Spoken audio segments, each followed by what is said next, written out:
ci attewaat boobu nag dafa am benn ponk boo xam ne avocat yi dañ koo yëkkati te ponk boobu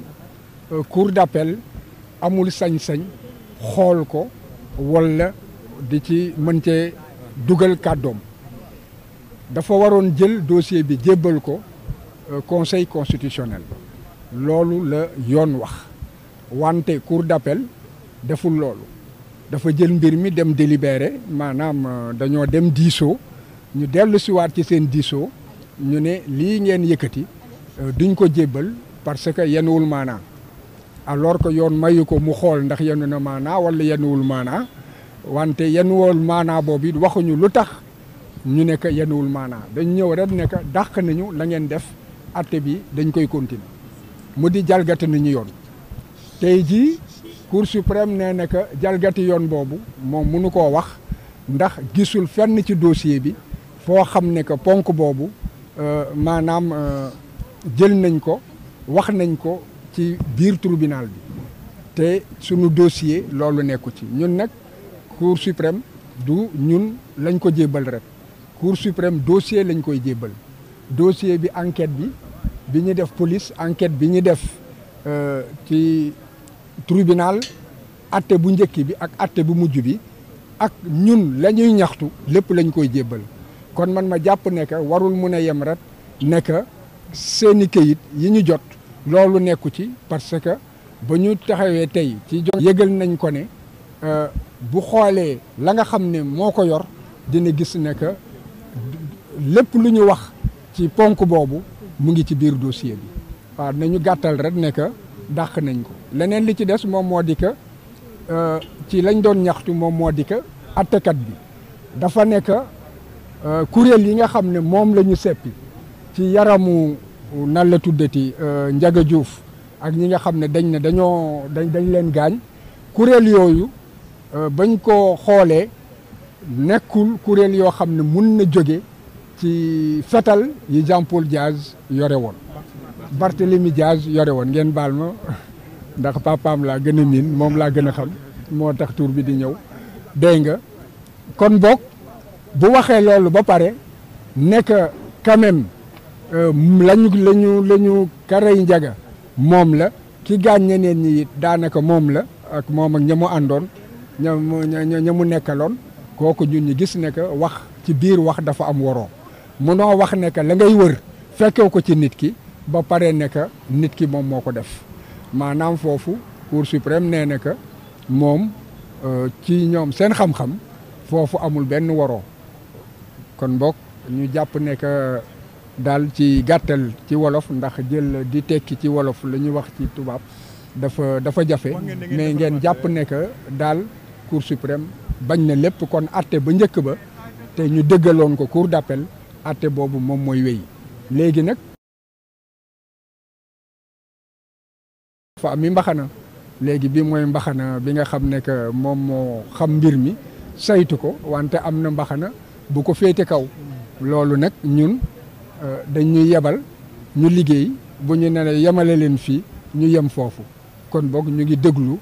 nan la tuddati Barthélemy Diaz ba xam ndax daf ñuy yebal pour que ñu yóbbu mbir mi fi gën a sori nga xam ne fa lay yem wala ndax nañ ko dàkkal. Le dossier est transmis au procureur de la République qui lui a 10 jours pour prendre ses réquisitions et les faire revenir. Il se trouve que l'article qui est incriminé ne permet pas aux avocats de prendre connaissance des réquisitions du ministère public pour en fait respecter le principe du contradictoire. Alors que le procureur de la République prend connaissance des arguments de la défense, tient compte de cela dans la rédaction de son réquisitoire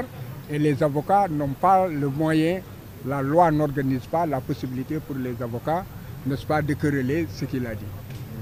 Donc le principe du contradictoire et il y a aussi l'équilibre des armes, n'est-ce pas, où il y a une nette faveur qui est donnée au procureur de la République alors qu'en matière judiciaire, le débat doit être loyal. Bon, l'autre chose c'est que il était reproché au juge de n'avoir pas répondu parce que là il y a une confusion qu'il faut quand même relever. Et je pense que la Cour suprême est tombée aussi dans ce piège, dans la mesure où le premier juge qui prenait l'audience et devant lequel il y a eu les plaidoiries sur l'exception d'inconstitutionnalité a été remplacé. Après qu'il ait écouté les débats, qu'il ait demandé que des notes en cours de délibéré lui soient déposées, ce qui a été fait et nous avons la preuve. Si certains le veulent, on leur montrera la décharge du juge. Maintenant, à la reprise de l'audience, ils sont contentés de dire rejet, sans dire pourquoi, alors que toute décision doit être motivée. Donc c'est la loi sur l'organisation judiciaire, en fait, bannit toute décision rendue par un juge lorsque la décision ne contient pas les motifs, donc les explications, n'est-ce pas, qui ont amené le juge à rendre sa décision, ce qui permet un contrôle. Bon, donc, on n'a vu nulle trace de cela dans le jugement qui a été délivré. Ce n'est pas la faute des avocats, c'est un manquement donc, du service de la justice, du service public de la justice. Par ailleurs, le greffier devait reprendre cela dans le plumitif et la Cour tout à l'heure a dit qu'elle ne trouve nulle trace dans le dossier déposé. La question qui se pose est que est-ce que la Cour se contente donc du dossier qui est déposé ou la Cour que les avocats déposent ou la Cour a l'obligation de vérification de l'ensemble du dossier qui lui est transmis depuis l'enquête préliminaire, l'instruction, la première instance, l'appel. Vous avez vu ce gros dossier qui était sur sa table. Donc, une simple vérification sommaire peut-être aurait permis à la Cour donc, de retrouver ces traces. Est-ce qu'elle l'a fait, est-ce qu'elle ne l'a pas fait? Bon, on ne le saura jamais. En tout état de cause, les preuves sont là que ce recours a été fait et on ne peut pas se contenter de dire rejet sans motiver. Cela signifie qu'il n'a pas répondu aussi à la note qui lui était déposée. C'est le défaut de réponse à des conclusions. Et le clou, c'est que le juge, après avoir dit que les expertises, qui sont des éléments en fait scientifiques, ont relevé que les balles qu'on extrait des corps des victimes, blessées ou décédées, ne correspondaient pas, n'est-ce pas, aux balles qui devaient être, qui pourraient prévenir des armes saisies sur Jean-Paul Diaz. Alors, nous avons Barthélémy Diaz. Bon, donc, il est clair que lorsque un juge le dit, et en conclut en disant que cela ne milite pas à sa faveur et que par voie de conséquence il est coupable, nous avons vu que dans le même raisonnement, le juge a dit une chose et a tiré des conclusions en fait incompatibles. Voilà, donc et la Cour a décidé qu'il n'y avait pas de contradiction et que le juge, la décision qu'il a rendue était en fait une décision, en tout cas,